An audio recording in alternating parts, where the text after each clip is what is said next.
고성이는 대체 왜 친딸을 찾았을까요? 이 지역이 말하고 싶었던 내용은 대체 뭘까요? 궁금했던 이야기 지금 시작합니다. 시간 좀 떼어주면 안 되겠니? 대가는 섭섭지 않게 줄 수 있어. 그 말을 듣는 순간 지은호는 자기 귀를 의심했는데요. 그리고 바로 다음 순간 손이 먼저 올라갔습니다. 자, 지은호는 고성이의 뺨을 그대로 후려갈겼습니다.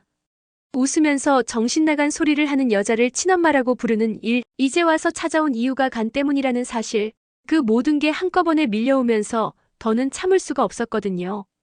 다시는 제 몸 가지고 장난치지 마세요. 지은호가 이를 악물고 말했습니다. 고성이의 머리가 옆으로 돌아갔다가 천천히 돌아왔습니다. 얼굴 한가운데 선명한 손자국이 올라오고 있었는데요. 방 안 공기가 얼어붙었습니다. 하지만 여기까지의 장면만 보면 오해일 수도 있습니다. 조금 전까지만 해도 분위기는 완전히 달랐거든요.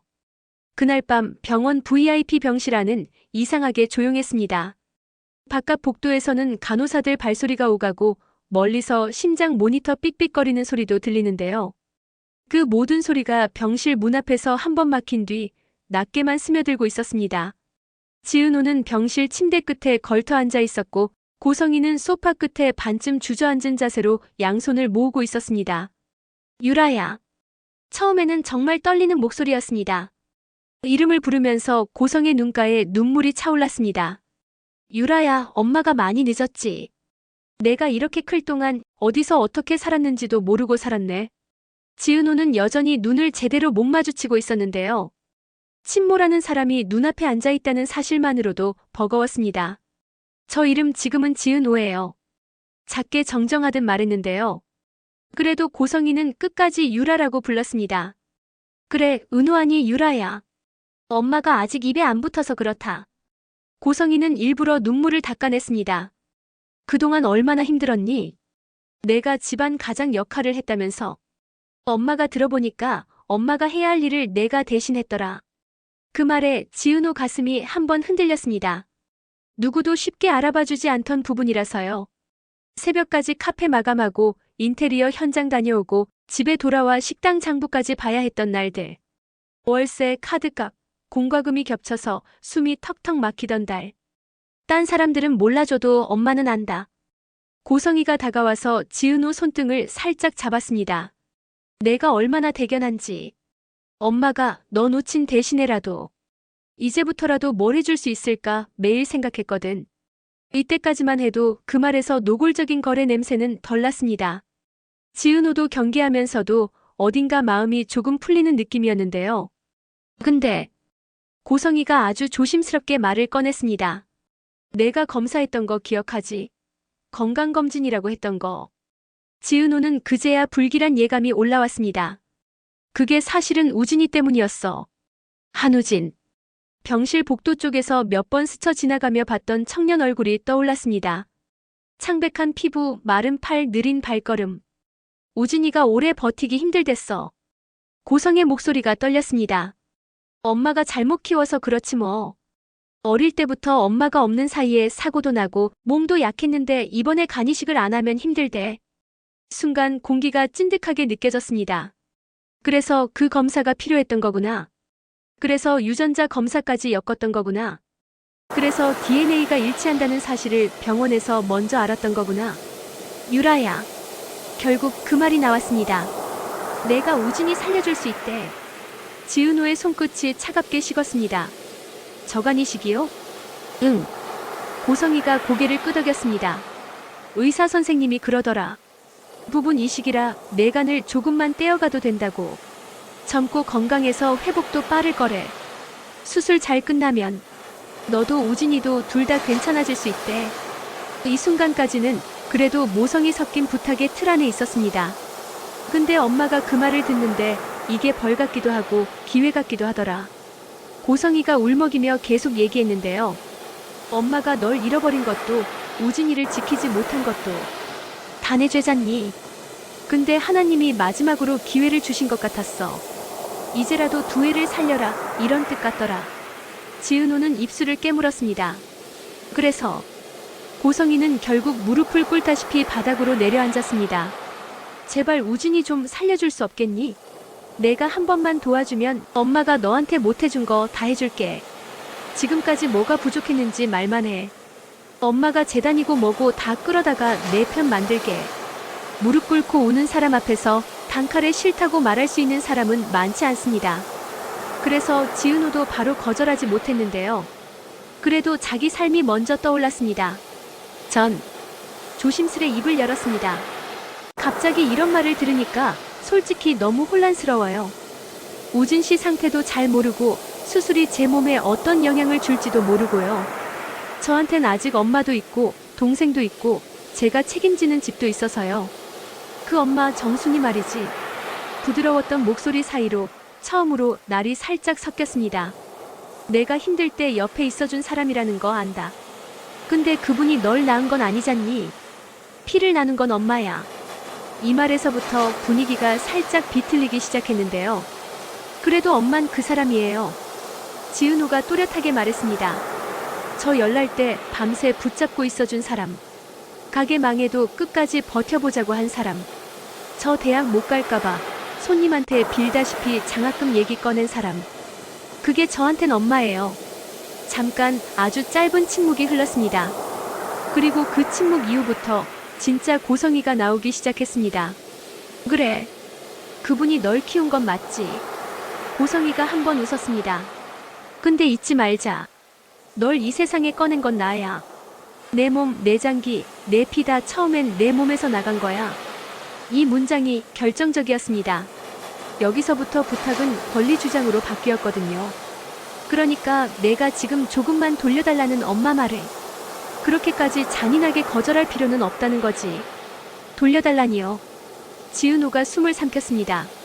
사람 몸을 뭐 물건인 것처럼 말씀하시네요. 물건이 아니라 가족이야. 고성이의 눈빛이 차갑게 가라앉았습니다.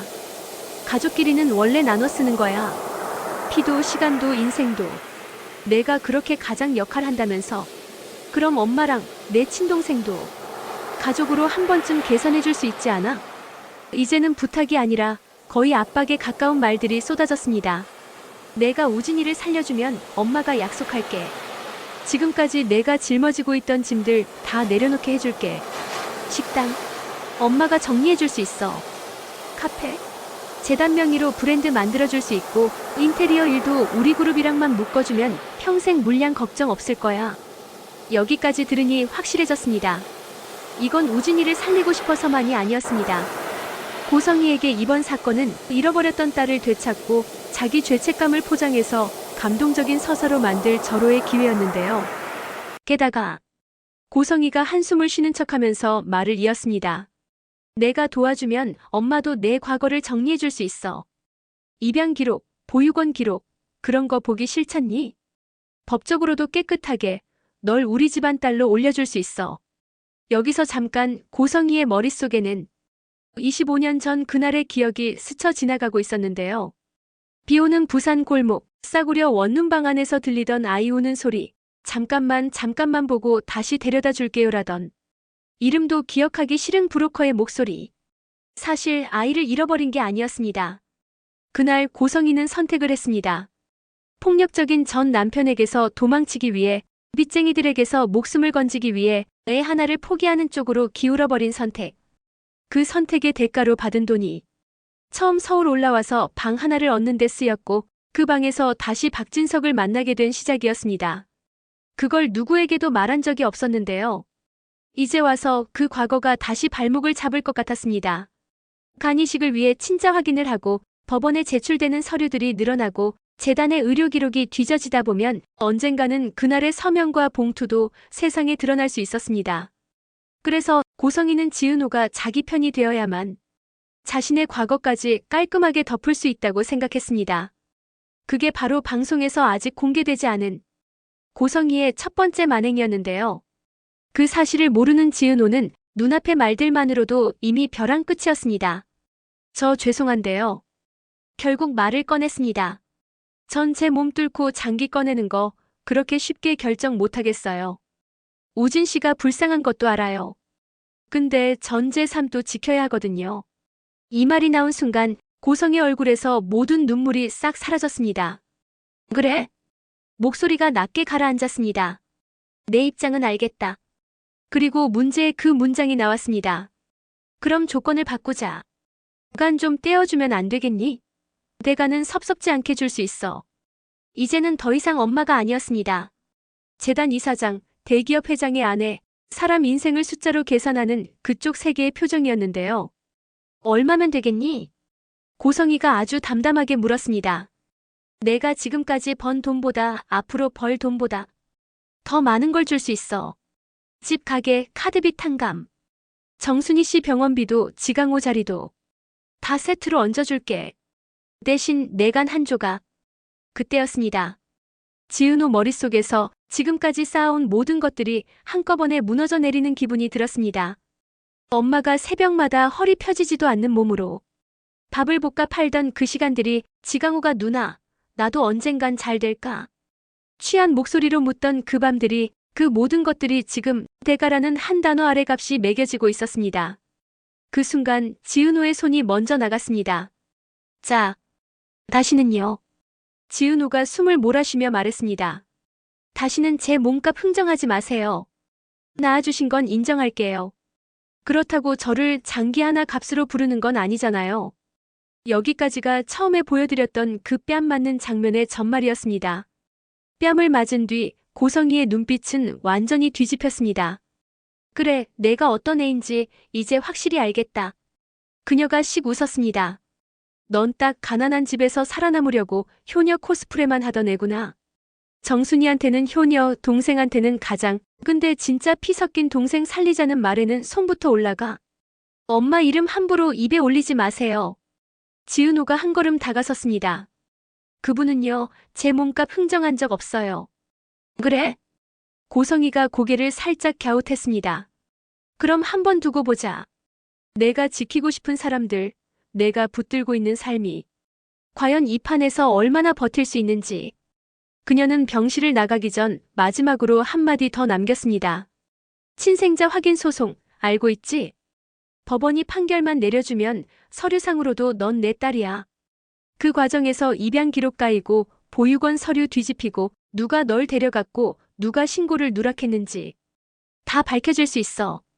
그때 누가 다칠까? 정순이? 지강호? 아니면 내가 믿는 그 남자들? 그 남자들이라는 말에는 명백하게 두 사람이 섞여 있었습니다. 비혼주의라면서도 끝까지 현실을 계산하는 이지혁, 그리고 집안의 그림자에서 벗어나지 못한 채 지은호를 바라만 보던 박성재. 문이 닫히고 나서야 지은호는 침대에 털썩 주저앉았습니다.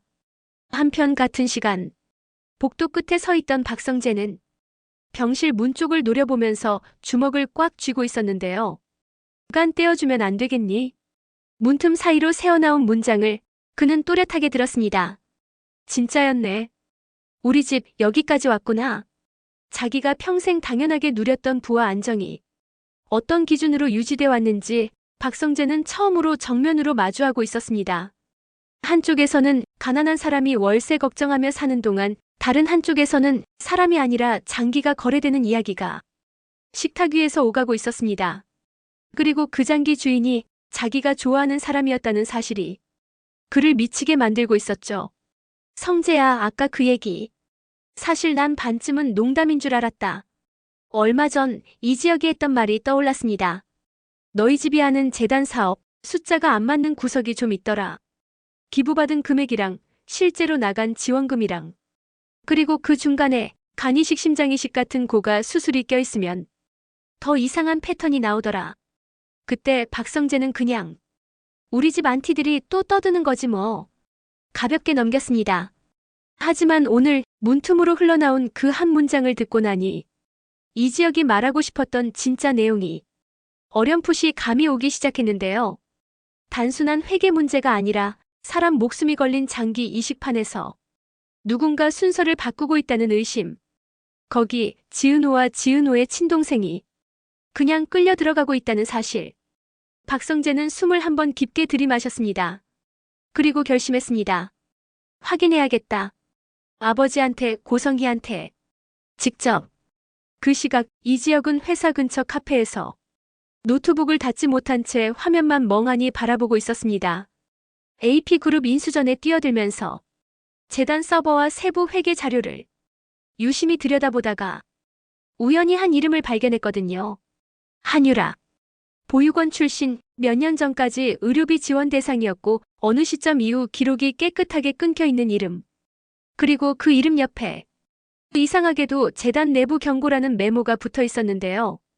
관련 문의 시 이사장 승인 필요. 그 이름이 지은호와 같은 사람이라는 걸 알고 난 뒤부터 이 지역의 머릿속은 종일 시끄러웠습니다. 이걸 말해야 하나 말아야 하나.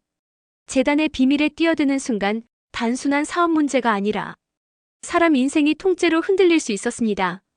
그래서 이 지역은 그날 병원으로 향하기 직전까지도 결정을 못 내리고 있었는데요. 딱 한 장의 문서를 본 뒤 이야기가 완전히 달라졌습니다. 25년 전 부산 구아동 실종 습득 보고서.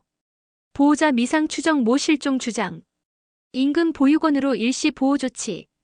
보고서 하단에는 지워진 듯한 서명 하나와 그 위에 더 씌워진 다른 이름 하나가 있었습니다. 그때부터였습니다. 이 지역이 진짜로 말하고 싶었던 내용은 단순히 재단 회계가 이상하다가 아니었습니다. 내가 생각하는 것보다 내 삶이 이 집안이랑 훨씬 더 얽혀 있을지도 모른다. 그 말을 언제 어떻게 꺼내야 할지. 타이밍을 재던 그 순간 지은호 핸드폰은 전화를 받지 않고 있었습니다. 그리고 그 사이 병실 안에서는 이미 "시간 좀 떼어주면 안 되겠니? 대가는 섭섭지 않게 줄 수 있어." 라는 말과 한 방에 뺨이 오간 뒤였습니다. 이제 판은 깔렸습니다. 방송에서 아직 공개되지 않은 고성희의 만행은 여기서부터 본격적으로 드러나기 시작할 텐데요. 25년 전 딸을 잃어버린 게 아니라 사라지게 만들고 얻은 돈으로 지금의 자리를 만든 여자.